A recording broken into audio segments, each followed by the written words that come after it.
Live from the El Pomar TV studio. Good evening and welcome to Trusted Talk, the show where we discuss all things music. Please give a warm welcome to our host, Matthew. The Trusted Talk. I'm your host, Matthew, and on today's episode, we are joined by Itzel Lopez, the well-renowned California-born pop star. Itzel has been working tirelessly over the past year to release her third and most anticipated acoustic album. This album shows off her vocals tremendously well, and it's an album that we here at Trusted Talk have no doubt will go all the way to the top of the pop charts. Welcome, Itzel. We're delighted to have you today, and we know that you're a busy woman nowadays, and I want to know, how was your journey, and how was your journey here this evening? It was great, thank you. Thanks for having me today. Wonderful. And I couldn't help but notice while I was up in my office with the bird's eye view looking down at the parking lot, you got out of a motorcade today. Is that correct? A motorcade? Yeah, you came out of the middle black Cadillac Escalade. Yeah. And surrounded by security.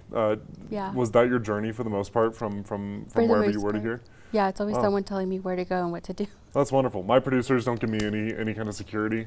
I have to fend for myself most of the time.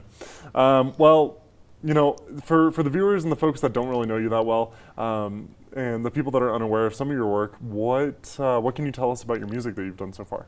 So a lot of my music right now, it talks a lot about people's stories, their childhoods, and I just try to really tell their story through music. Oh, very nice. That's beautiful. These stories that you get to tell through music, what's one of the most heart-wrenching, or maybe not heart-wrenching, but heart-touching ones that you've been able to share so far? I would say it'd have to be this Latin song by Rocío Dúrcal. She's a Spanish artist, and it's pretty popular in the Latin community. It's called Amor Eterno, and it talks about an eternal love that you have for somebody. And so really it talks about them being in heaven and their passing and how you just wish to see into their beautiful eyes again. Even that short little story is kind of a little poke on the heart. Yeah. Well, in what ways was the production and the work behind this album different than your previous two, the one that we're anticipating to be coming out soon? In this album, actually, the difference is that we are going to have different styles of music. So instead of singing the norteño type of banda music, it's going to be an English crossover album playing with different genres. Oh, that's wonderful. That's wonderful. This different genre and the separation of one genre and going into multiple different genres and playing around like that. This time around, when compared to your other works, what inspired this?